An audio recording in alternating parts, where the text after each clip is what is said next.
É um prazer estar com vocês nesse momento. Eu agradeço muito o convite da Patrícia e da Juscelene para poder dialogar um pouquinho com vocês sobre modelagem e sobre as questões, como a gente trabalhar com ela, pensando na realidade da escola pública paulista, né?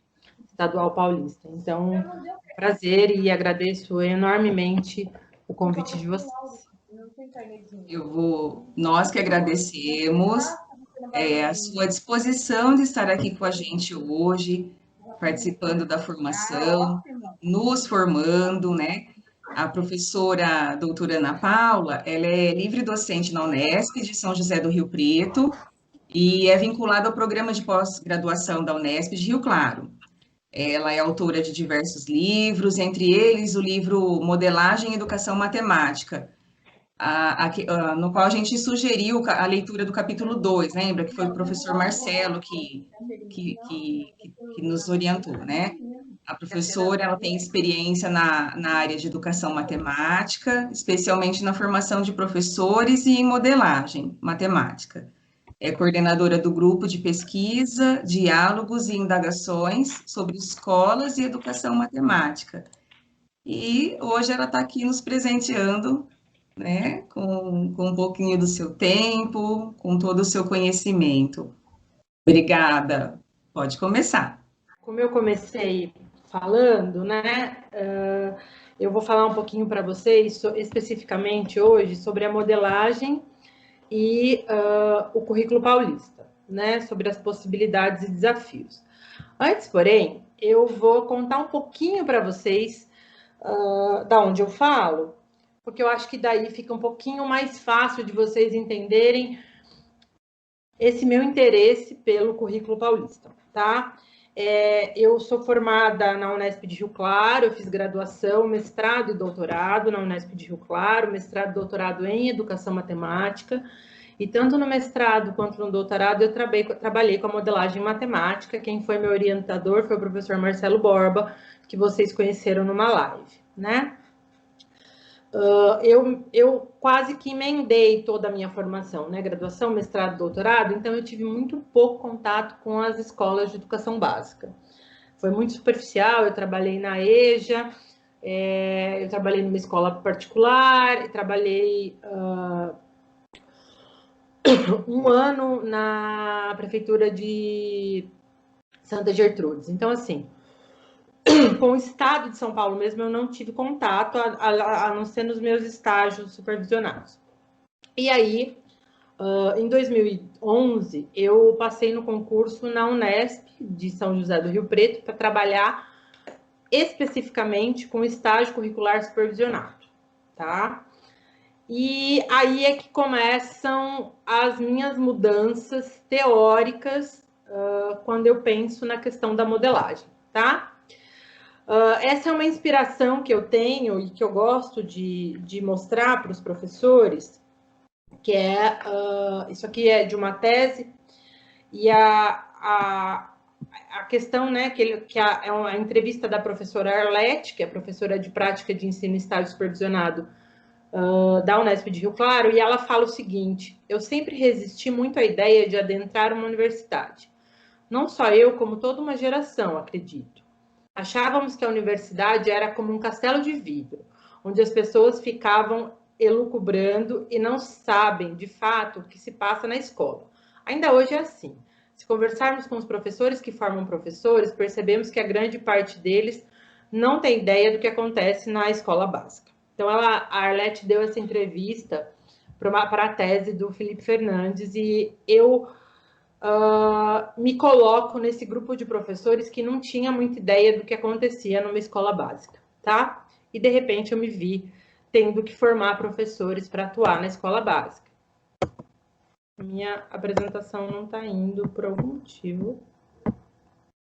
Foi. Então, os meus alunos, a grande maioria, eles atuavam nas escolas estaduais paulistas, né, para fazer o estágio, embora houvesse a possibilidade do trabalho nas escolas municipais, a grande maioria atuava nas escolas estaduais paulistas no estágio. Então, eu fui conhecer o cenário das escolas estaduais paulistas. E aí tem toda a questão relacionada ao material didático, especificamente aos caderninhos, né? Que desde 2008 estão presentes nas escolas, e a questão das avaliações, que a gente sabe que é algo bastante forte, bastante presente nas escolas estaduais paulistas. E aí eu me vi numa situação em que muito do que eu discutia e preparava com os meus alunos, né, a gente não conseguia desenvolver nas escolas por conta desse modelo que vocês conhecem muito melhor que eu, das escolas estaduais paulistas. E aí, algumas questões, elas começaram a me incomodar. Dentre elas, né, então, como eu trabalhava com a modelagem especificamente, era como levar a modelagem para as escolas estaduais paulistas. Que modelagem é possível ser trabalhada nas escolas estaduais paulistas? Que formação é preciso que os professores tenham acesso para trabalhar com a modelagem nas escolas estaduais paulistas? Então, essas questões, elas começaram aí desde 2012, né, mais especificamente. Eu chego na Unesp no final de 2011. Em 2012, eu começo a ter esse contato mais forte com as escolas. E final de 2012, 2013, essas questões não tão bem elaboradas como elas estão aqui, elas começam a me incomodar, né? E aí eu preciso fazer uma pausa, porque tem muita coisa que acontece nas escolas que eu não sou muito a favor, tá? Eu não compactuo, isso está muito presente nas minhas falas, nos meus textos, mas eu sou o tipo de pessoa que penso assim: eu formo professores, tanto na formação inicial quanto na formação continuada. O meu foco é esse, tanto, né, trabalho na pós-graduação, tenho atividades de extensão, trabalho na graduação, então eu formo professores. Eu faço pesquisa, né? Tenho foco principalmente na modelagem. Eu estou nas escolas, né? E eu trabalho com a formação continuada, isso é muito forte na minha trajetória. Então, eu comecei a pensar que não adiantava eu ficar só reclamando, porque no começo, né, eu escrevia textos criticando bastante esse modelo de escola, que muitas vezes não permitia que coisas diferentes aconteciam, né? Ou pudessem acontecer. E aí, eu, de repente, me dei conta de que não ia resolver, né? Que eu tinha, sim, que dizer que eu não era favorável a muitas das coisas que aconteciam, mas que eu tinha que fazer algo diferente, que eu tinha que olhar para o que tinha na escola e tentar, a partir do que tinha na escola e do meu conhecimento, buscar trabalhar com a modelagem nas escolas, tá? E aí, eu sei que vocês já tiveram uma live sobre modelagem, já tiveram, já leram textos, né? A Ju e a Patrícia já falaram com vocês. Eu trouxe só esse quadro que eu gosto bastante, que eu acho que assim, a ideia, a gente tem que pensar na modelagem como algo não rígido, não engessado. E aí, esse quadro, ele é bastante conhecido na literatura e modelagem, como os casos do Barbosa, né? Então, o Jonei Barbosa, ele fez o doutorado aqui na Unesp de Rio Claro, e essa tese dele, ele discute possibilidades de trabalho com a modelagem em sala de aula, tá? E aí ele divide isso em caso. Então, no caso 1, né, a gente tem uma modelagem, eu digo, um pouco mais rígida, um pouco mais engessada, onde o professor é protagonista em quase todo o processo. Então, a gente tem o professor elaborando a situação-problema, o professor fazendo a simplificação do problema, o professor apresentando os dados, né, para a resolução daquele problema, e aí o professor, junto com o aluno, vão fazer essa resolução desse problema. No caso 2, né, o professor elabora a situação-problema, a simplificação é feita junto com os alunos, os dados são pesquisados em conjunto com os alunos e a resolução é feita junto com os alunos. E no caso 3, é o caso onde o aluno tem a maior autonomia. Então, ele sugere o tema, ele faz a simplificação, ele busca os dados e a resolução, e o professor ele atua bem como um orientador no processo, tá? Então, olhando para essas possibilidades de trabalho, né, da modelagem, essas diferentes possibilidades, a gente começou a pensar em como a gente poderia atrelar o material didático com a perspectiva de modelagem. Então, houve aí nesse processo, né, na minha formação, uma mudança na perspectiva de modelagem, né, o que eu chamo de mais fechada, porque naquele caso 1 e no caso 2 do Jonei Barbosa, é muito mais fácil para o professor determinar o conteúdo que vai ser trabalhado, né?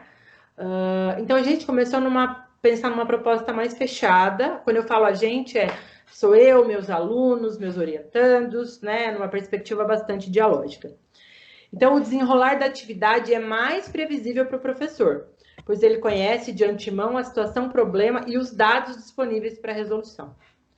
E aí, né, pensando então que o professor da escola da escola pública do Estado de São Paulo conhece bem o material didático com quem ele trabalha, a gente começou a pensar que essa perspectiva mais fechada, ela seria mais interessante, então, para o trabalho com a modelagem nesse contexto. E aí o professor propõe o tema, né, e o problema, e a gente sempre pensa, né, nesse tema como algo próximo ou relacionado ao cotidiano do estudante, né, que essa é uma das premissas quando eu penso em modelagem. E aí, então, eu vou falar para vocês por que a modelagem, por que eu trabalho há tanto tempo, então tem 20 anos que eu pesquiso em modelagem, porque eu acho que a modelagem, ela possibilita, de certa forma, um currículo dinâmico, né? Então, assim, quanto mais fechado a proposta de trabalho, mais rígido vai ser esse currículo, né? Mas, de toda forma, eu não consigo prever muito o que vai acontecer, porque ela é uma abordagem que promove o diálogo e a interação entre os alunos. Ela favorece a problematização, porque na modelagem eu preciso fazer perguntas, eu preciso levantar hipóteses, eu preciso questionar ao longo do processo. Ela também favorece a investigação, que é algo que é inerente ao processo, mesmo quando o professor fornece os dados, é preciso trabalhar com esses dados, é preciso discutir esses dados, então esse é um processo que a gente entende que é inerente à modelagem. Ela favorece a criticidade, porque eu tenho que analisar as respostas que eu encontro e validar essas respostas, né? Ela favorece a autonomia, né? Por conta da questão de quando eu estou desenvolvendo, né, uma atividade de modelagem, eu faço perguntas, eu busco caminhos, eu procuro por soluções, então ela favorece o desenvolvimento da autonomia. E para mim a principal, né, a principal característica da modelagem é evidenciar o papel social da matemática. Então é o que Paulo Freire, né, inspirados em Paulo Freire, nós colocamos nesse livro que vocês leram. Né? É a ideia de ler o mundo pela matemática, é a ideia de educar matematicamente. E isso converge com o que eu entendo pelo papel da escola, né? A escola tem que contribuir para que o aluno possa ler o mundo, e esse ler o mundo passa também pelo ler o mundo pela matemática, tá? E aí eu trouxe para vocês algumas experiências de trabalhos que eu orientei e que eu desenvolvi, para mostrar para vocês as possibilidades. Eu não trouxe nenhuma aqui de forma detalhada, eu preferi mostrar para vocês, e aí a gente vai abrir para perguntas, e vocês podem ficar à vontade para perguntar, questionar, tá? Então, a pesquisa do Alex Honorato foi uma dissertação de mestrado que eu orientei, e ele trabalhou com a formação inicial de professores. Então, a gente trabalhou com os licenciandos do IBILSE, e a gente, então, começou com uma atividade do caderninho, na qual a gente se baseou para propor uma atividade de modelagem para os alunos, e depois os alunos tiveram que adaptar uma atividade do caderninho para uma atividade de modelagem. Então, aqui eu trouxe uma de uma dupla, que é a dupla Bruna e Fabiola. Elas olharam para esse tema, desperdício da água, olharam para a situação de aprendizagem que relacionava os prismas, tá? Então, essa carinha aí é a do caderninho antigo, né, que a gente tem. E aí elas fizeram a adaptação, como é que elas iam fazer. Então, como é que elas iam apresentar o tema, né? Então, elas usaram um vídeo do YouTube, aí elas colocaram possíveis desdobramentos, aí como é que elas iam desenvolver essa atividade, os temas que elas iam trabalhar, então, que estavam relacionados lá à situação de aprendizagem, tá? E o que elas chamaram de volta do problema, que é a discussão sobre a conscientização da atividade no sentido de pensar no desperdício e coisas desse tipo, tá? Então, essa foi uma das atividades que foi elaborada nessa dissertação. Tem outras atividades que foram elaboradas pelos alunos. Então, os futuros professores olharam para o material didático, eles tinham algum conhecimento de modelagem, e aí eles desenvolveram atividades de modelagem inspiradas no caderninho, tá? Aqui é um outro exemplo de uma publicação que eu fiz com o Alex Honorato, que foi a atividade que os alunos desenvolveram, né? Então, assim, nós propusemos uma atividade a partir do interesse deles, tá? Então, a gente foi discutindo, foi a partir do interesse deles, a gente já tinha conversado com eles e assim, universitários, festas, tal, a gente resolveu discutir a questão do álcool, do alcoolismo, né? Então, quanto tempo é necessário para eliminar o álcool do organismo após ingerir destilados? Essa era a pergunta que nós trabalhamos. Trabalhamos com um simulador que chama Calculadora do Álcool, e a atividade foi inspirada nessa situação de aprendizagem aqui, ó, do primeira série do ensino médio, volume 1, tá? Que trabalhava a interdependência entre grandezas, proporcionalidade, direta e inversa, funções, variáveis, dependente e independente, e diferentes exemplos. Então, a gente se inspirou nessa situação de aprendizagem 5 do ensino médio, do primeiro ano, e a gente propôs essa atividade aqui para desenvolver, então, a atividade de modelagem. E aí, depois tem aqui uma fala de uma professora, a partir dessas experiências que a gente teve, então, nessa dissertação do Alex. A Larissa falou o seguinte, né? Não posso armar todas as situações de aprendizagem do caderninho, mas que boa parte daria para fazer modelagem. Aí o Alex pergunta, a partir delas? E ela responde, a partir das situações de aprendizagem. Teria aquela parte do professor, no caso, de dar o tema aos alunos, escolherem o tema, para poder abordar aquela determinada situação de aprendizagem. Até poderia vir um tema do interesse deles, mas para não perder tanto tempo, porque na escola estadual tem um roteiro para seguir lá, né? Tem um determinado tempo para cada conteúdo.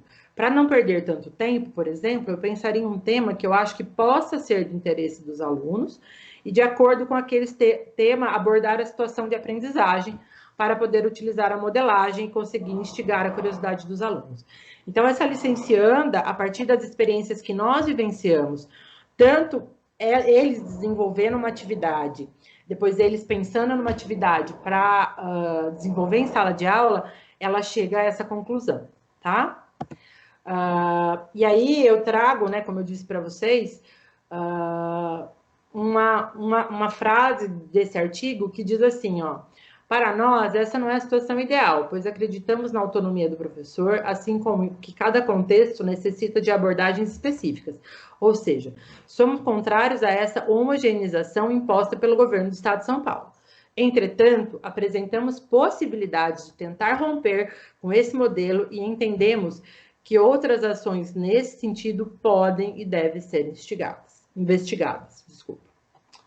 E aí, uma outra pesquisa que eu orientei, essa foi uma pesquisa de doutorado do professor Regis Forner, que trabalhou com a formação continuada de professores na diretoria de ensino de Limeira, né? Então, nós demos um curso para esses professores, e nesse curso, a ideia era aliar a modelagem ao material didático do Estado de São Paulo, tá? Ele defendeu essa tese em 2018, e a ideia desse curso foi que os professores elaborassem as atividades colaborativamente, tá? Então, eu trouxe aqui um diálogo que aconteceu no terceiro encontro desse curso, nesse C3 aí, o terceiro encontro. Isso está na tese dele, tá? Estou dando uma olhada aqui no caderno para escolhermos por conteúdo. Então, percebe, parte-se do conteúdo. Vocês preferem o quê? O último é estatística, interpretação de índices estatísticos. Média, mediana e moda, desvio médio, desvio padrão e elemento de amostragem. Aí ele mostra a tabela no projetor. E aí os professores começam a discutir, o Regis retoma a discussão. Também tem panorama das funções, gráfico de função trigonométrica, exponenciais e logaritmos, análise final de gráficos, entre outros. Temos que pensar que, como vai ser o primeiro modelo, temos que pensar em um tema mais fácil, mais comum a todos. Então, aí eles estão pensando no conteúdo para depois chegar no tema, que é aquela questão do caso 1 que eu falei para vocês ali, do Barbosa. Aí a professora Ângela fala, só como sugestão, na AP, ensino médio, tanto no primeiro como no segundo e terceiro ano, cobra-se a trigonometria. Então, nós podemos pensar algo relacionado à trigonometria. O que vocês acham de focar na trigonometria? E também é sempre colocado, a Ângela fala, né? E também é sempre colocado pelos relatórios pedagógicos como uma habilidade deficitária. Trigonometria poderia ser o caminho? Aí a Débora fala, e também é abordado no nono ano do ensino fundamental, tá? E aí todos concordam e eles vão para a trigonometria. E aí eles vão trabalhar com a ideia de mobilidade e inclusão, tá? Nessa atividade de modelagem. E aí vem um outro momento do curso, isso aqui está num artigo que eu escrevi junto com o Regis, que eles estão falando de inclinação, de rampa, tamanho, então eles vão lá nas normas da BNT para descobrir isso, fazem essa pesquisa. Isso são os professores elaborando a atividade. Então a Adriana fala assim, a inclinação tem que ser de 2% e a largura de no mínimo 1,20 metros deve ter ali, e o ideal é 1,50 metros. Acho que eu coloquei errado. Débora, do caderno do aluno está assim. Então, ela olha para uma atividade do caderno, tá? Dizemos que uma rampa tem inclinação de 10% se nós elevarmos verticalmente 10 metros a cada 100 metros percorridos. Faça um desenho, dê em escala de uma rampa com inclinação de 40%. E aí iríamos trabalhar o caderno, porque temos a responsabilidade de trabalhar o caderno. Então, percebe? Eles estão vinculando a ideia da trigonometria com a ideia da inclusão, né? Era a questão da acessibilidade e o material didático. Aí a Adriana fala. E aí dá para trabalhar até semelhança, porque você pode ter duas rampas de tamanhos diferentes, mas se a regra é usar esses 2%, você pode ter triângulos semelhantes. São rampas, uma menor, outra maior. Mas o problema é esses 2%, e aí vai ter triângulos semelhantes, tá? Então, essa é uma outra fala. Aqui é um outro do mesmo texto, aí que a Amanda e a Marisa estão discutindo. Isso, a atividade que eu fiz foi uma atividade de 2 aulas, que então coube dentro do currículo aquela situação de aprendizagem que a gente estava trabalhando, que eu estava trabalhando, que até era a situação de aprendizagem 3 ou 2 do caderninho, volume 2. Então, por ser uma atividade curta de 2 aulas, coube dentro do currículo e eu consegui continuar a cumprir o caderninho sossegado. Aí a Marisa fala, a gente tem que ler aquilo ali, as orientações que estão no caderno do professor e buscar, porque a gente só faz, então tem que buscar alguma coisa para eles. Mas eu acho que dá. O currículo é bom, mas a gente tem que saber como utilizar, né? De repente não é nesse momento.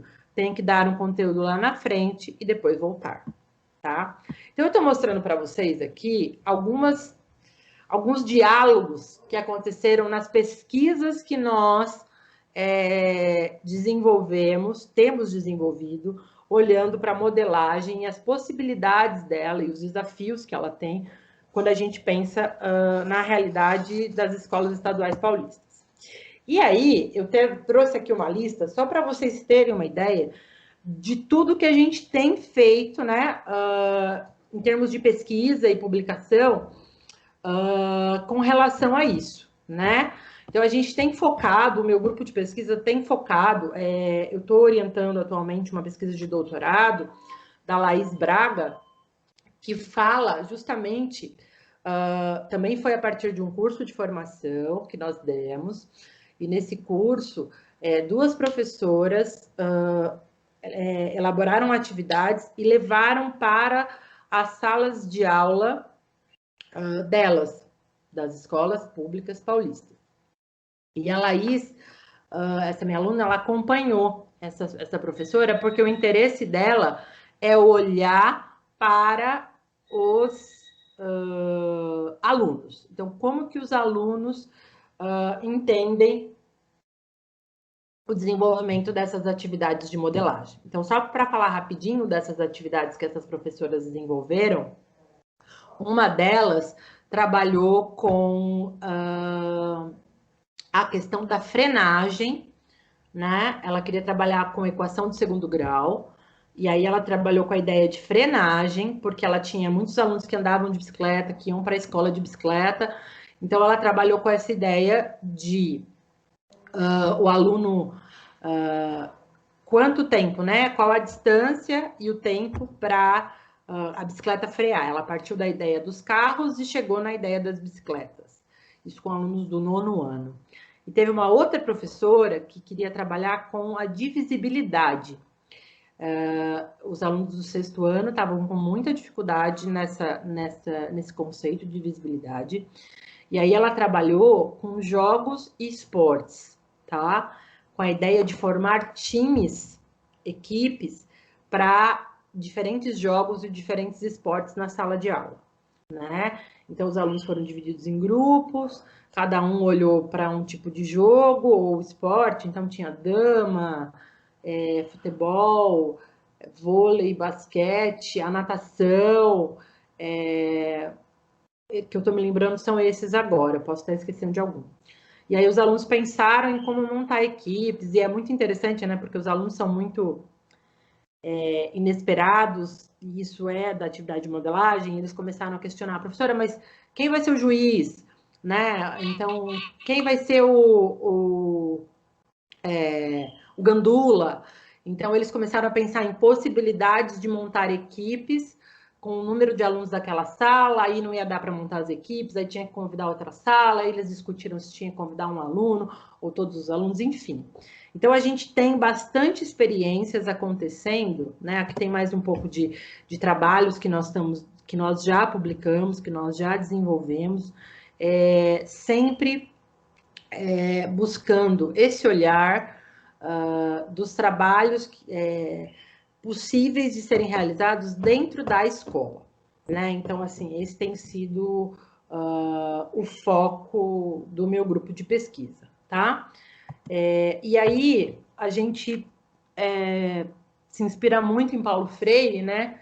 E essa frase dele, para mim, é uma das frases que eu levo comigo, né? Que ele fala que a educação autêntica, repitamos, não se faz de A para B ou de A sobre B, mas de A com B, mediatizados pelo mundo. Então, eu tenho tentado pensar com os professores como que a gente pode trabalhar com a modelagem dentro da sala de aula de matemática, considerando todas as adversidades que a gente possa vir a encontrar nesse movimento, tá?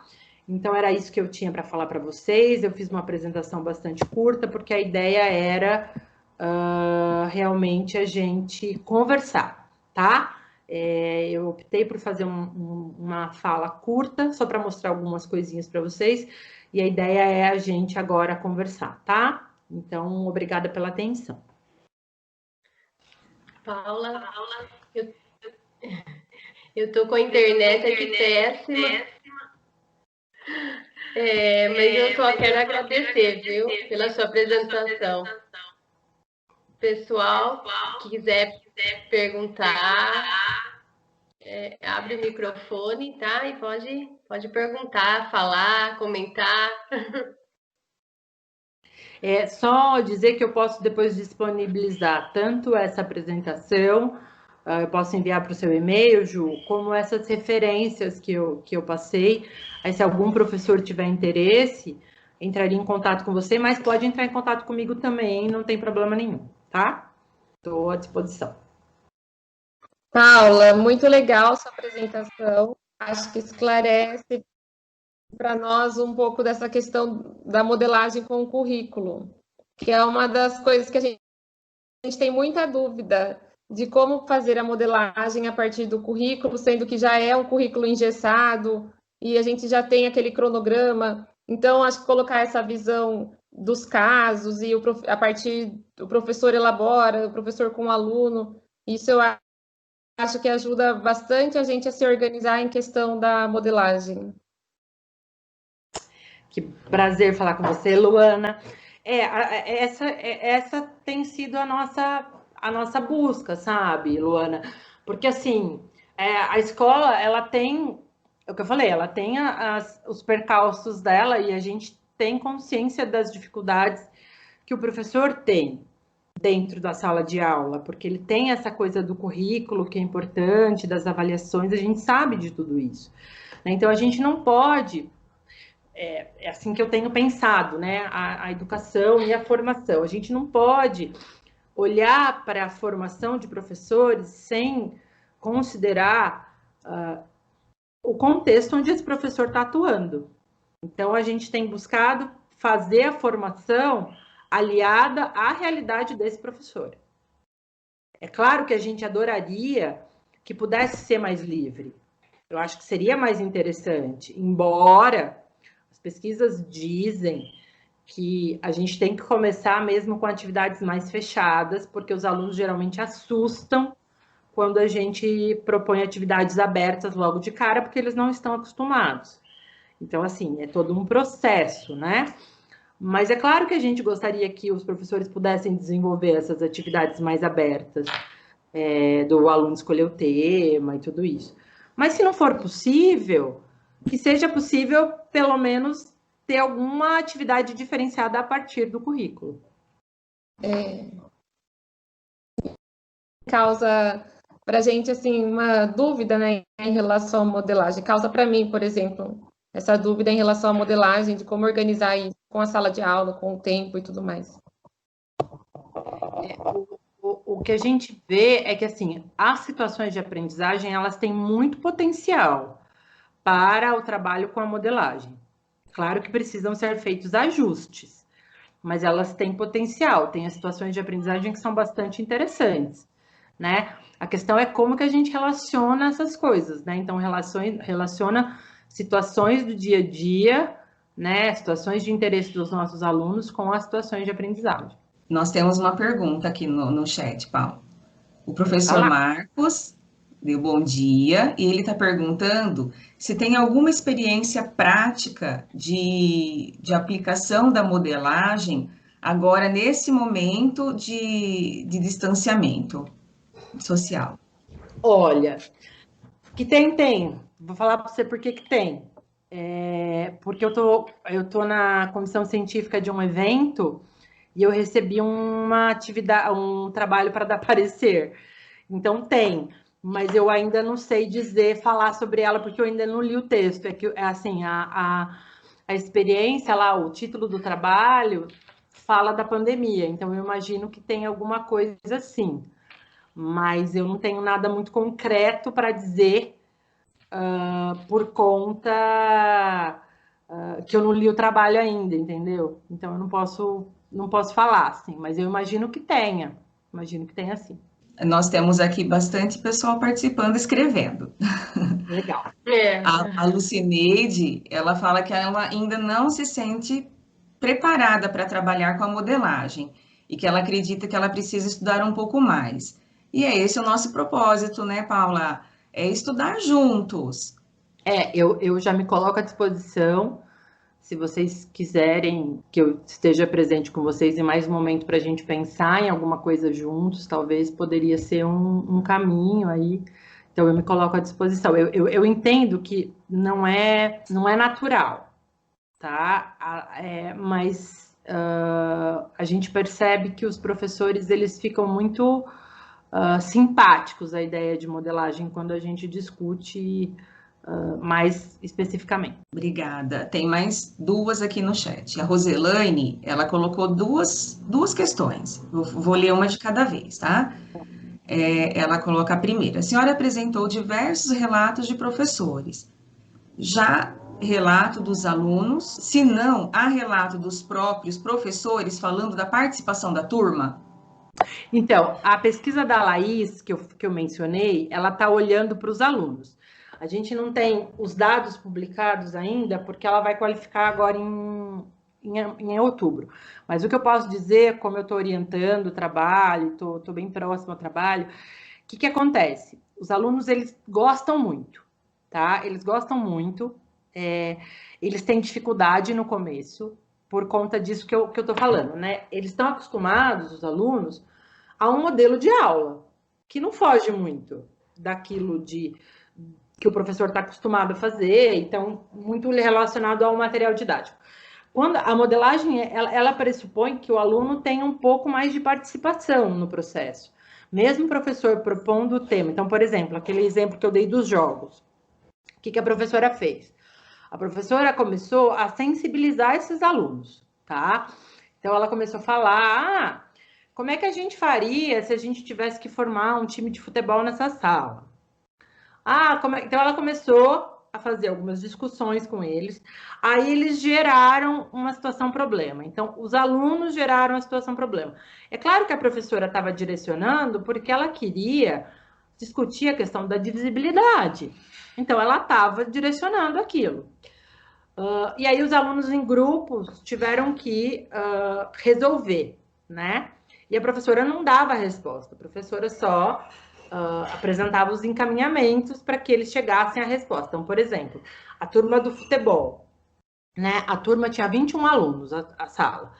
Então, o que eles chegaram à conclusão? Que se fosse futebol de campo, daria para fazer 4 equipes e um deles seria o juiz, né? Futebol society. Mas se fosse futebol de campo, não daria. Aí teria que convidar a outra turma. Então, percebe? A situação era futebol. Os próprios alunos foram criando hipóteses. Mas será que vai precisar de gandula? Não vai precisar de gandula?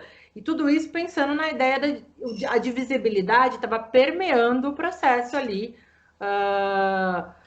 do fazer modelagem, né? E aí a gente tem, então, o relato desses alunos, que eles dizem, então, que eles tiveram muita dificuldade, mas que eles gostaram. Alguns alunos, pouquíssimos, mas eles dizem que preferem a aula normal, que eles chamam de aula normal, porque ficar pensando num problema é muito difícil, então você percebe que tem ali uma certa comodidade desses alunos, né? Mas a grande maioria adora. Eu vou fazer a segunda pergunta da Roselaine, depois eu vou passar para o professor Rogério, que levantou a mão, e aí eu volto para as perguntas do chat, tá bom? Tá bom. A segunda pergunta dela é: há trabalhos que mostrem estatisticamente uma melhora no desempenho do SARESP ou na Prova Brasil? Você pode indicar? São as avaliações externas, não? Eu sei, eu conheço. Eu não conheço nenhum trabalho que esteja... Porque, assim, aqui no estado de São Paulo, a gente não tem muita gente trabalhando com modelagem em educação básica, né? Eu acho que o meu grupo é um dos grupos que mais trabalha com isso. No Paraná, a gente tem mais gente, muito mais gente trabalhando. Só que lá não tem essas avaliações dessa maneira. Então, assim, o que a gente tem... algumas pesquisas mostrando, no desempenho do aluno com relação à matemática, né? Então, assim, muitas vezes o aluno dizia que... E, assim, é muito curioso que a gente tem muitos relatos de aquele aluno que não faz nada, geralmente numa atividade de modelagem ele se identifica, porque é algo diferenciado. A gente tem relatos de alunos que passam a ter um pouco mais de simpatia pela matemática por conta das atividades de modelagem, mas especificamente nas avaliações, não. Não temos nem... Eu não conheço nenhum trabalho. Nas avaliações de larga escala, eu não conheço nenhum trabalho. Obrigada. Rogério? Pode falar. Bom dia, Paula. Aí é o seguinte, o pessoal fala modelagem matemática. A modelagem matemática eu posso fazer através do exercício. Eu lembro do exercício que foi passado numa aula da Alcende de Mídia, falava assim, que tinha dois amigos comendo uma barra de chocolate. Ah, chegou um amigo ali, um deu metade, outro deu metade. Aí pergunta, foi justa a divisão? Aí ele desenvolve a questão da divisão da barra de chocolate. Quando falo de modelagem, eu posso estar trabalhando com um simples exercício, correto, Paula? E eu gostaria que você falasse um pouquinho mais dessa experiência que foi passado para os alunos sobre a frenagem. Tá. Então, duas coisas. Então, primeiro, com relação a um simples exercício. A questão da modelagem é assim, eu sempre parto de uma situação problema. Essa situação problema, ela tem que fazer sentido para aquele grupo de alunos, né? Então, a gente sempre pensa nessa questão do cotidiano, de estar relacionada. E aí, a questão da resolução, ela geralmente, ela é livre, vamos dizer assim. Então, isso que eu falei, os alunos podem criar hipóteses. Então, você falou do chocolate, da divisão da barra de chocolate. Essa divisão foi justa? Eu não conheço a atividade, então não tenho como falar de maneira com mais propriedade. Mas essa divisão foi justa? Bom, quando eu penso se essa divisão foi justa, eu posso ter vários caminhos, né? Foi justa para quem e por quê? Ô, Paula. Oi. Vamos dizer, você tem uma barra de chocolate, eu tenho uma barra de chocolate. Chegou a Patrícia acha chocolate. Eu dou metade da minha barra de chocolate para ela, você dá metade. Daí vem a questão, foi justa a divisão? Ela faz essa pergunta, que daí eles vão chegar no 2/3 da resposta. Então, na modelagem, a gente não perguntaria foi justa, até porque, no caso desse problema que você está falando, agora ficou mais claro, já tem uma resolução. Talvez fosse o caso de, tipo assim, eu tenho uma barra de chocolate, você tem uma barra de chocolate. A Patrícia chegou. Como a gente pode dividir o chocolate, né, com a Patrícia, de forma a termos nós três a mesma quantidade de chocolate? De que formas a gente pode dividir essa barra de chocolate? Entendeu? Então, quando eu abro a possibilidade para o aluno pensar diferentes caminhos, ou como a gente poderia dividir essa barra de chocolate entre nós três, as duas barras entre nós três. Então, assim, quando eu abro essa possibilidade, eu tenho esse caminho, né, sem ter uma resposta final, onde o aluno pode pensar, e aí a gente vai discutir, e aí na discussão eu penso se foi justo ou se não foi justo, né, aí eu tô falando de uma atividade de modelagem. Então, é uma atividade muito próxima a uma atividade de modelagem, né? A ideia de ser justo ou não, eu acho que ela faz parte da discussão da atividade, ou seja, a validação do modelo, vamos pensar assim, tá? A ideia da frenagem, o que a professora fez? Ela começou a atividade mostrando para os alunos alguns acidentes de carro, no qual havia, né, a frenagem, e você depois descobria qual a velocidade que o carro estava, né? Então, ela pegou um vídeo do YouTube, mostrou esses vídeos, começou as discussões, e aí a pergunta da professora, assim, de que maneira que eu posso descobrir essa velocidade, né? Aí os alunos foram fazer pesquisas, né? Os alunos trouxeram as pesquisas, a professora fez a atividade, parte em sala de aula, parte fora, então os grupos se reuniram fora, e aí os alunos chegaram com uma fórmula matemática, e aí eles discutiram essa fórmula, é uma fórmula que tem uma clássica de frenagem, e a partir disso eles foram fazer os experimentos, porque aí, a partir disso, a discussão foi, será que eu consigo fazer isso com a bicicleta? Né? Aí os alunos fizeram os experimentos fora do horário de aula, e depois eles apresentaram, usando essa fórmula, e aí foi discutido toda a ideia de equação de segundo grau e coisas desse tipo. Não sei se eu deixei claro. Fui clara. Obrigada. Nós temos mais uma pergunta. O pessoal está tímido, Paulo, está perguntando no chat. Tem problemas. O Eloy pergunta o seguinte: tem algum artigo na BNCC especificamente sobre modelagem? A BNCC, ela menciona a modelagem, assim como ela menciona a resolução de problemas, mas a hora que você vai olhar as habilidades ali, ela não aparece. Essa é uma crítica, inclusive, de um texto que eu escrevi há pouco tempo com o Regis, que foi aprovado, mas ainda não foi publicado, que a gente faz essa crítica, que a BNCC, ela traz a modelagem como uma possibilidade, mas não só a modelagem, tá? A gente olhou para a modelagem, ela traz a modelagem como possibilidade, mas lá ela não mostra como que a modelagem pode aparecer. Então, esse é o papel do professor, né? E a gente acha que o documento poderia ajudar nesse sentido e ele não faz. Ótimo. A Aline, ela pergunta: tem como acessar a dissertação citada na apresentação? Tem, as dissertações, elas estão no repositório da CAPES, mas eu posso, como eu falei, eu posso enviar para a Ju e vocês têm um lugar para disponibilizar material para eles, não tem? Sim. Eu vou mandar esses materiais e aí vocês disponibilizam para quem tiver interesse. Tá? Eu garanto isso. Faço isso para vocês. A Adriene pergunta: quais cursos para formação sobre modelagem? Então, a gente tem feito cursos em parceria, no caso, com a Diretoria de Ensino de Limeira, por conta da proximidade do Regis, né? O Regis é coordenador de uma escola, de um Engenheiro Coelho, professor de matemática. Então, a gente tem feito esses cursos a partir de demanda, né? Então, assim, a gente percebe que há um interesse e a gente oferece, porque a gente sabe, a gente se preocupa muito. Por exemplo, se eu ofereço um curso de extensão pela Unesp, esse curso não é válido para vocês, para a progressão de vocês. E a gente sabe disso, tá?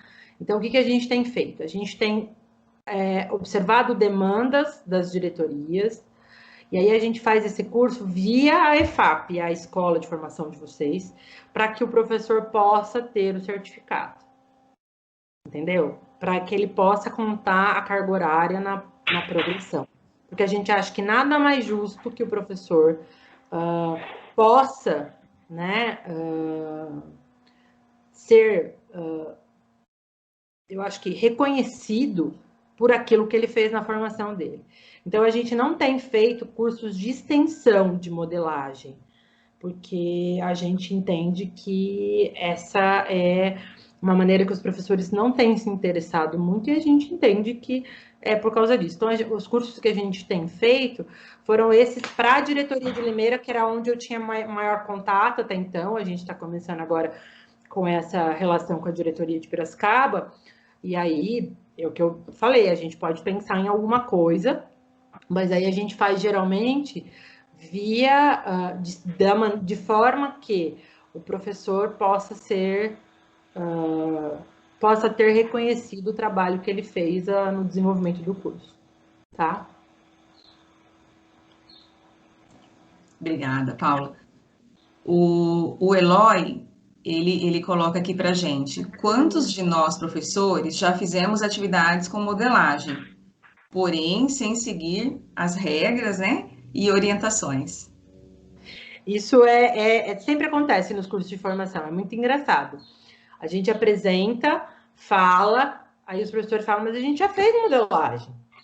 E é isso, sabe? E assim, para mim, eu vou ser muito sincera, não interessa o nome daquilo que você fez, interessa que você conseguiu envolver seu aluno e conseguir. Então, assim, de repente, o que eu estou falando aqui vai servir de inspiração para você para alguma coisa que você vai fazer na sua sala de aula. E isso, para mim, é o que importa.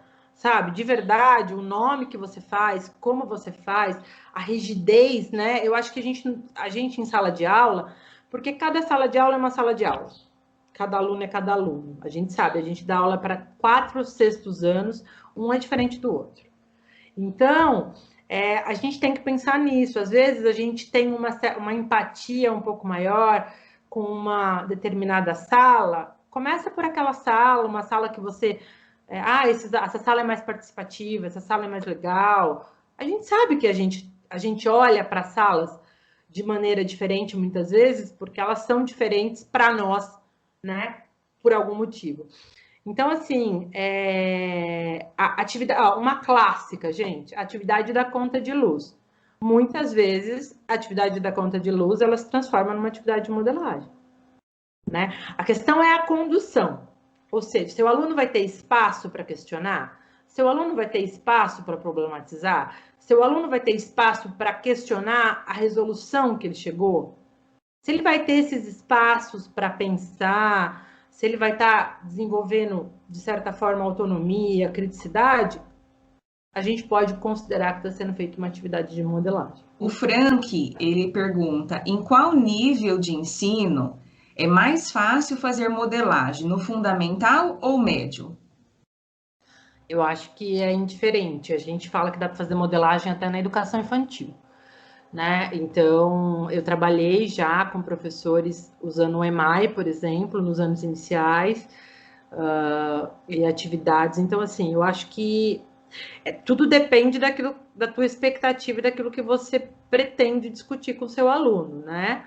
É claro que a maturidade matemática do aluno do ensino médio é maior que a do fundamental, mas é possível fazer em qualquer nível de ensino, sem problema nenhum. Não tem diferença, não. Eu, pelo menos, não vejo. E nas pesquisas eu também não identifico isso. O José Luiz, ele diz, penso que a modelagem estimula o aluno a gostar da matemática. Sim, a gente tem relatos que mostram isso, né? Primeiro porque quem é professor de matemática está cansado de ouvir, para que eu vou usar isso? Para que serve isso na minha vida?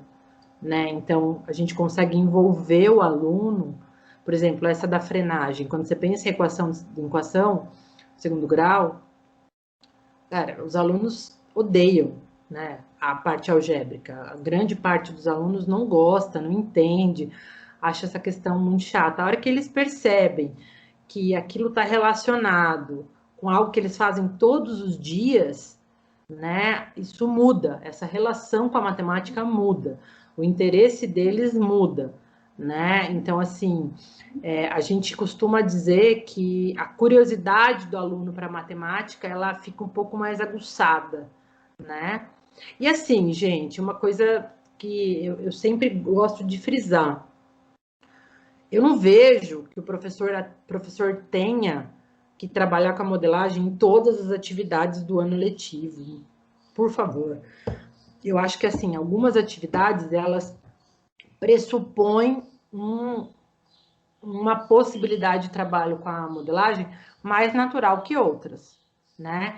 Então, de novo, vai depender da sua sala, vai depender do contexto onde você atua, do que seus alunos gostam, de como que eles se relacionam com a matemática. Então, assim, a gente tem várias possibilidades, né, de trabalho com a matemática. A gente tem jogos, resolução de problemas, tecnologias. A modelagem é uma delas, né? Mas ela não precisa ser a única. Então, eu acho que isso é importante frisar. Obrigada. A Sandra, ela coloca assim para gente, no caderno do aluno de ciências do 8º ano, tem uma situação de aprendizagem sobre rotação e translação da Terra. É proposto fazer um peão de papelão com os alunos. E eu fiz com os meus alunos para explicar sobre o assunto. E depois fizemos um concurso de peão na sala. Isso é um tipo de modelagem? Pode ser. É o que eu estou falando. É difícil, numa descrição dessa, eu falar ou não é. Depende das discussões que foram feitas, dos encaminhamentos, de como o problema foi apresentado, né? Mas tudo indica que é uma possibilidade de trabalho com a modelagem, sim. E é legal, né? Porque a modelagem, ela pressupõe a interdisciplinaridade. Então, por exemplo, ela está falando de ciências, né? Então, a modelagem, ela pressupõe essa ideia de interdisciplinaridade. Porque, por exemplo, essa ideia da frenagem, que eu falei para vocês, ela está relacionada com a questão da física, né? Ciências. Quando a gente falou, por exemplo, daquela atividade lá da trigonometria, a gente estava falando de acessibilidade. Então, assim, outras questões para além da matemática, ela geralmente surge quando eu trabalho com a modelagem. Então, por exemplo, aquela atividade que eu mostrei que as meninas fizeram da água, relacionada com geometria. eu posso relacionar questões como desperdício, economia, ou seja, questão do meio ambiente, ciências. Então, assim, a modelagem, ela pressupõe essa questão da interdisciplinaridade, né, dessa relação de diferentes áreas do conhecimento. Isso é muito legal. Excelente. Nós temos duas pessoas com a mão levantada. Eu vou passar agora para as pessoas, depois eu volto para o chat. Um modelo, uma situação em que os alunos se interessem para a gente fazer a modelagem, é desenvolvido um trabalho. É necessário ter, no final, um modelo algébrico ou algum modelo matemático para ser considerado modelagem? Não, essa pergunta é ótima. As pessoas, porque assim, a ideia da modelagem, ela está muito atrelada à matemática aplicada. E aí a gente tem essa relação que você falou do modelo algébrico, né? A gente entende, bom, primeiro que para mim, né, e para várias pessoas que trabalham com modelagem, o processo é muito mais importante que o produto final, né? Então, o processo de envolvimento, de questionamento, ele é muito mais importante que o produto final. E o modelo matemático, ele pode ser uma tabela, ele pode ser um gráfico, ele pode ser uma expressão, ele pode ser uma resposta textual, né? A gente pode entender isso como modelos matemáticos, um desenho, né? Quando a gente fala da educação infantil, por exemplo, né? Tem um exemplo claro que o professor Johnny, que é um dos autores do livro que vocês tiveram como sugestão de leitura, que ele dá, que os alunos da educação infantil fizeram modelagem colando papéis. Então, assim, eles foram numa determinada região que tinha um rio, e aí na margem do rio eles estavam estudando questão de poluição, meio ambiente, educação infantil. E aí, o que eles tinham que fazer? Eles tinham que observar que tipos de materiais tinham ao longo da margem desse rio num determinado espaço. Então, o que a professora propôs? Que eles iam colar uma bolinha de papel crepom vermelha quando fosse plástico, uma bolinha de papel crepom amarela quando fosse papel, uma bolinha de papel crepom verde, gente, não lembro se eram essas cores nem nada disso, tá? Quando fosse vidro. E aí depois, então assim, eles foram quantificando, né, por grupos, né, a partir dessas bolinhas de papel crepom, o que tinha ali de lixo na margem desse rio, nesse espaço. E depois a professora foi fazer a discussão, então onde tinha mais, onde tinha menos, o que significava ter aquela quantidade de bolinha de vermelha, amarela. Então, isso é considerado um modelo matemático, tá? Daquelas crianças que malemar sabem desenhar os números. O Rogério também tem a mão levantada. Fica à vontade. Pode falar, Rogério. Voltando aqui, eu estou participando de um projeto da CPFL. De início, eu pedi para os alunos, está em projeto, em andamento, para toda segunda-feira, um dia da semana, tirar a leitura da energia elétrica e colocar numa tabela onde ele vai ter a medida dos dias anteriores. Aí, no caso, estou envolvendo a modelagem. Como que você podia estar dirigindo? Inclusive, está com outro projeto, com ciência envolvido e outra matéria está envolvida também. Como você podia estar indicando para que é modelagem, porque estou trabalhando o cotidiano do aluno, que inclusive vai trabalhar as 4 operações, no caso. Então aí, ó, você tem um tema, eles estão fazendo a pesquisa, produzindo os dados, você tem aí o conteúdo que você quer trabalhar. Eu acho que para a gente falar que é modelagem, né, ou para ser uma atividade de modelagem, é a questão da problematização. Então, por exemplo, o aluno está medindo toda segunda-feira, certo? Por que será que uma segunda-feira, então ele vai fazer a diferença para ver qual foi a média de gasto daquela semana? Estou entendendo que é isso, certo? Isso, a ideia principal de início é isso. E aí, para a gente pensar que é uma atividade de modelagem, a questão é, por que será que eu tive aumento de uma semana para outra? O que será que aconteceu? O que será que gasta mais que não gasta menos? Percebe? Então, assim, porque se eu ficar só olhando para os números e baseado na ideia da conta, né, da energia, a gente não considera uma atividade de modelagem, é uma resolução de problemas, ou uma coisa do tipo. Mas aí... Paula, eu só interrompendo um pouquinho. Eu tirei ideia depois para cair nessa modelagem pegar, pedir para eles trabalhar semana a semana, depois pegar, trabalhar dia a dia, que vai ter uma diferença de segunda para domingo, por exemplo, quando a pessoa fica mais em casa, não fica em casa. Sim, mas o que eu estou dizendo é isso. Aí é o porquê dessa diferença. Por exemplo, a CPFL, ela tem um simulador incrível. Talvez você conheça, que o aluno percebe o gasto da energia quando ele deixa a luz acesa, quanto que ele gasta quando ele usa o ferro, quanto que ele gasta quando ele deixa o chuveiro ligado. Então, ele tem um simulador no próprio site. Então, para você ter uma atividade, né, que a gente considera uma atividade de modelagem, seria interessante o aluno questionar por que teve a variação. Vamos pensar, nessa época de pandemia, todo dia é domingo, todo dia deveria ou poderia estar todo mundo em casa.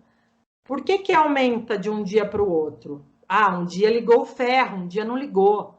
Então, para o aluno começar a observar isso, para ele perceber o que gasta mais, o que gasta menos, né? Isso seria interessante nessa atividade, porque para além da variação diária de gasto, né, eu poderia ter essa análise crítica e reflexiva de que, olha, o ferro gasta mais que o micro-ondas, o chuveiro gasta mais que a televisão, né? Então, assim, para o aluno perceber que não é tudo igual. E aí você pode fazer uma pesquisa da questão da voltagem dos aparelhos. E isso na CPFL a gente tem um simulador muito, muito, muito legal para fazer. É bem interessante, vale a pena você pensar nisso. Então, acho que você começou o processo, está muito legal, né? Fazer dia a dia é muito legal, mas aí começar a questionar por quê. Por que deu variação? Ou por que não deu? Né? O que está acontecendo para que essa variação ocorra? Esqueceu a luz de fora acesa. Então, o aluno começa a fazer essas observações, e aí ele começa a perceber, né, que há gastos e gastos de energia dentro de uma casa. E isso é muito legal para o meio ambiente. É a ideia que a gente fala da leitura do mundo pela matemática. Ou seja, né, ele começa a perceber que dentro da casa dele tem questões ali que podem ser explicadas e compreendidas melhor pela matemática.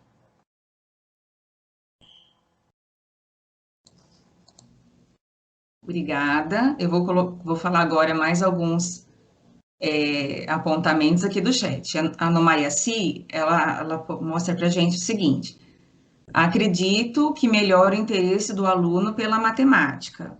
E depois ela coloca que a modelagem trabalha muito com o raciocínio do aluno, põe o aluno para pensar.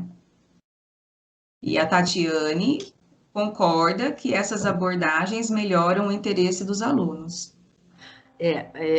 A gente consegue envolver o aluno um pouco mais no processo, né, de aprendizagem. Acho que até por ter coisas e questões que fazem parte do cotidiano deles. Isso. E o Eloy escreve assim: quando trabalhamos a contextualização, utilizando de meios e ferramentas habituais de ocorrências corriqueiras de nossa comunidade escolar. Eu acho que ele está apresentando isso. Sentimos uma participação e um resultado muito além da sala de aula. Vemos dessa forma que a modelagem auxilia em muito no aprendizado dos nossos alunos. Você fez uma afirmação, Eloy? Foi uma afirmação. Não, eu até fiz um comentário no caso do professor Rogério, né? Por exemplo, uma semana, que nem essa, por exemplo, está muito fria. O que a pessoa faz? Ela vai lá e aumenta o chuveiro no máximo. Automaticamente, nesta semana, a conta vai ser maior, ou seja... É essa análise crítica que tem que ser feita. Isso. Entendeu? A quantidade então, de quilowatts por que será que aumentou, né, o consumo? Isso, exatamente. Então, existe a problemática e existe o porquê da problemática. Esses porquês é a resposta que a modelagem nos traz, né? Exatamente. Então, porque aí a gente tem, então, a variação do consumo da energia, né? E por que tem essa variação? Porque dentro da casa os hábitos mudaram, por A, B ou C. Entendeu? Então, aí o que ajuda isso? Ajuda o aluno a entender, né? que diferentes eletrodomésticos, diferentes objetos dentro de casa têm um consumo diferente de energia, né? E aí entra toda a questão da conscientização do consumo, até pela questão do gasto, né? Tem uma questão de meio ambiente. Então, assim, a gente pode discutir muitas coisas. É isso mesmo, Eloy e Rogério. Sim. Obrigada. Paula, a gente tem bastante elogios aqui no chat e bastante perguntas. Eu acredito que a gente não conseguirá responder todas hoje, mas como nós já falamos, nós vamos dar continuidade e a gente acaba olhando as perguntas para nortear as próximas formações, Seria legal inclusive. se a gente for continuar, de repente você mandar essas perguntas até para a gente pensar em como, de repente, tentar esclarecer, né, coisas que não estão tão claras. Isso. Nós vamos precisar fazer isso. Eu peço desculpas para os que fizeram as perguntas. Né, que tem mais, é bom ter mais perguntas do que menos, né? Senão eu ia ter que ficar falando, vocês iam ter que ficar me ouvindo aqui. Imagina? Não. Eu peço desculpa por não dar tempo da gente ler todas, né? Claro. Mas a gente vai dar continuidade nesse estudo. Nós estamos perto do final da TPC e eu vou ver se a Ju está aqui para ela falar um pouquinho, né? Porque os professores eles têm depois um momento de reunião pedagógica na escola. Então, eles finalizam a reunião aqui com a gente e eles têm reunião com a escola. O que eu gostaria de dizer, Paula, é que esse espaço aqui de formação, essa parceria com a universidade é muito bacana, porque, assim, enriquece demais, né, a nossa formação como professor, para aqueles que estão na sala de aula. Eu acho que até, né, de certa forma, para vocês saber o que na prática acontece, né, na sala de aula. Muito bacana mesmo essa parceria. Eu acho que a gente aprende muito. Só tenho que agradecer, tá? E quero que você volte sempre, porque para a gente enriquece, tá? Eu acho que dá uma sustentabilidade àquilo que a gente faz, né? A gente faz com mais segurança. É claro, né, como nós já falamos anteriormente, aqui não é uma imposição, a gente não está tentando impor nada, o que a gente quer é formar, né? A modelagem está posta no currículo, né? E eu acho que é importante a gente conhecer, a gente saber, aqueles que são resistentes ainda, não é uma questão de impor para ninguém, né? Eu acho que isso tem que deixar muito claro, porque teve alguém no chat que colocou que precisa estudar mais sobre essa metodologia e tal. Eu acho que isso é bacana, né? Para a gente ter segurança também.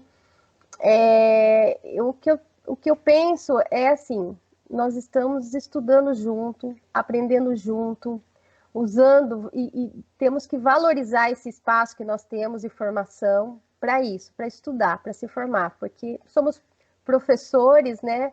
E eu acho que ser professor tem que estar em constante aprendizagem, aprendizado, tem que sempre estar buscando formas de melhorar, né? A sua prática, de saber o que está acontecendo, né? Nas pesquisas, as tendências, porque muda, muita coisa vai mudando, E se a gente quando a gente não está aberta a essas mudanças, a gente fica sempre naquela mesmice e achando que está tudo certo. E os nossos alunos estão mudando também.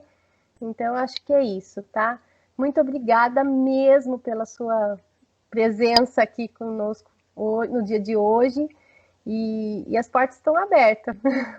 Venha sempre, é um prazer.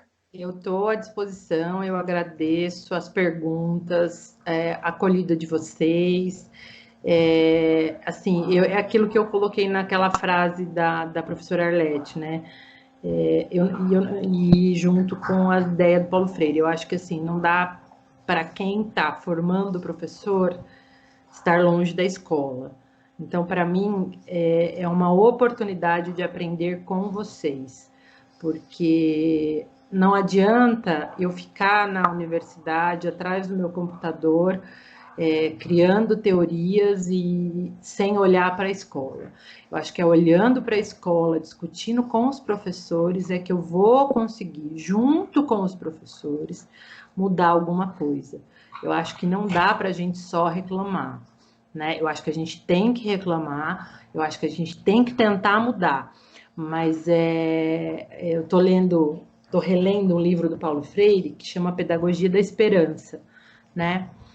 É o reencontro com a pedagogia do oprimido. A primeira vez que eu li, acho, com a Luana, que está aqui, inclusive. E agora eu estou relendo esse livro e ele fala muito da importância de sonhar, de ter esperança. Então, eu quis ler esse livro nesse momento, né, de pandemia, porque eu acho que, assim, né, a gente está enfrentando um momento que não está fácil para ninguém, né? E aí eu costumo dizer que nós somos privilegiados de poder trabalhar em casa. A gente não precisa sair de casa para trabalhar. Então, a gente ainda é privilegiado por isso.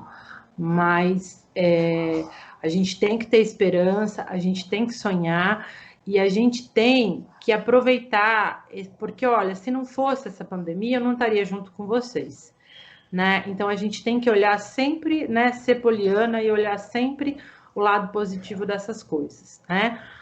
Não estariam sendo feitas formações online como estão sendo feitas e eu não estaria aqui com vocês.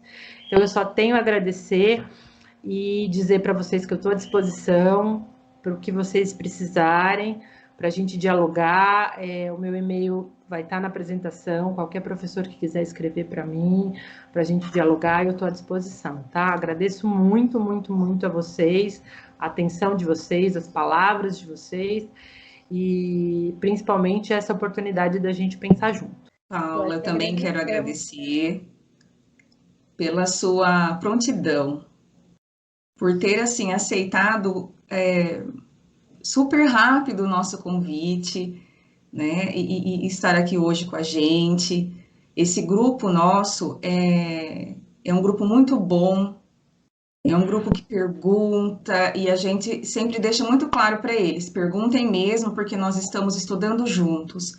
É isso aí. Nas formações do presencial, nós não tínhamos contato com todos. E é sempre um professor representando cada escola, e esse professor é que replicava as formações na escola. Então, esse momento para a gente é muito rico, é algo que nós, diretoria de ensino, sempre tivemos vontade, mas a gente não tinha condições, né? O espaço não proporciona, o espaço físico não dá essa possibilidade para a gente. E nós temos os professores aqui, e a Ju, nós estamos aprendendo junto com eles. A gente sempre diz para eles, todas as formações, nós estamos estudando, nós somos um grupo de estudos, né? E a gente se reúne periodicamente, eles colocam os relatos, eles socializam as práticas, eles nos questionam, e isso tem enriquecido cada vez mais também, né, Ju, a nossa formação, porque eles escrevem nos formulários o que eles precisam, o que eles acham interessante, o que a gente podia tratar, e a gente tem tentado, desde o início, estar atendendo. E às vezes a gente não consegue responder em uma formação, a gente tenta responder na outra, e assim a gente vai caminhando. Muito obrigada. Eu agradeço, espero que seja a primeira de muitas. Eu gostaria só de falar para você, Patrícia, que essa formação que a gente faz com a ADE deveria continuar assim como a gente está fazendo, que assim, todo mundo tem contato, né? Mesmo depois que passar essa pandemia, né? Quer dizer, a gente não tinha quase contato com vocês, né? É verdade. Tá ótimo do jeito que tá, a gente não tem mais contato, né? Assim, mesmo depois da pandemia, né? Estamos tendo muitos pedidos dessa questão. Vamos ver como que vai funcionar. Que a gente para pode nós também está sendo bom. For o que a gente precisa, né? Tá bom, obrigada. Obrigada. Luana, quer falar, Luana? Eu só queria agradecer a Paula também, porque eu tenho um carinho muito especial por ela, que ela foi minha orientadora por um período, junto com o Marcelo, que foi com ela que eu me iniciei as leituras em Paulo Freire. A gente ficou uns 2 anos lendo todos os livros que a gente conseguiu de Paulo Freire, então é sempre especial ouvir a Paula falar, e é isso. Muito obrigada, Paula. Você também, Lu. Carinho gigante por você, viu? Eu falo que a Luana que me iniciou no Paulo Freire. A gente se iniciou junto, foi muito bom. O pessoal está elogiando muito, viu, Paula, aqui no chat, todo mundo agradecendo a formação. Eu que agradeço, assim. Dizendo que adorou a formação, que está maravilhosa, aprendi muito com vocês. A explanação foi muito boa. Tá? Obrigada, gente. Elogios. Eu agradeço a cada um de vocês, de verdade. E quero continuar em contato, porque é o que eu disse, né? A gente tem que aprender juntos, né? A gente não sabe... eu sei um pouquinho, vocês sabem um pouquinho, e a gente juntos, a gente vai fazendo as coisas. Eu acho que é por aí. Pessoal, eu agradeço todos vocês, gratidão. Nós temos usado essa palavra sempre, né, Jô? Nós somos muito gratas a esse grupo. Eles eles são muito bons com a gente, né, Jô? E isso tudo só é possível porque eles nos ajudam também. Então, eu agradeço novamente todos vocês, professora Paula, muito obrigada pela manhã de tanta aprendizagem.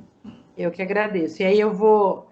Agora eu não consigo que eu entre em outra reunião, mas depois eu já vou mandar o material para a Ju, e aí vocês disponibilizam para os professores, tá bom? Tá joia. Eloy levantou a mão, quer falar? Quero agradecer aqui em nome dos professores aqui da região de Água de São Pedro, a professora Paula. É muito bom a sua apresentação e para nós, com certeza, vai nos ajudar a colocar em prática realmente a questão da modelagem que os nossos alunos adoram quando a gente faz. Muito obrigada. Eu que agradeço, Eloy, você e todos os professores, tá? Só queria fazer uma colocação, assim, né?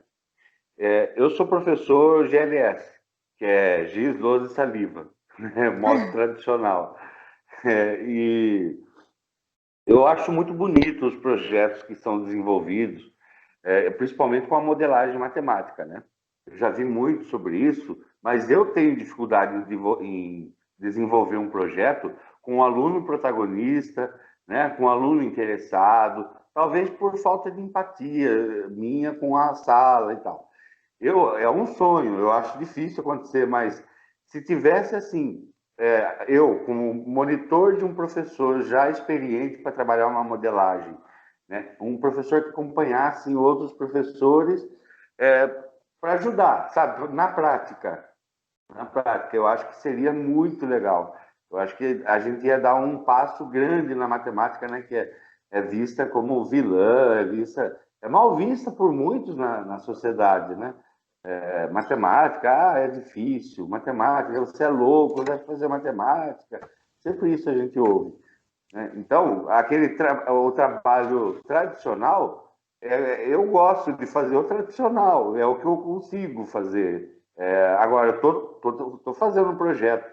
Ontem fiquei muito feliz, um aluno apresentar uma história em quadrinhos sobre o Fibonacci, né? Então, achei já, é um avanço, né? Eu estou começando a profissão agora, apesar de ter uma idade um pouco mais avançada.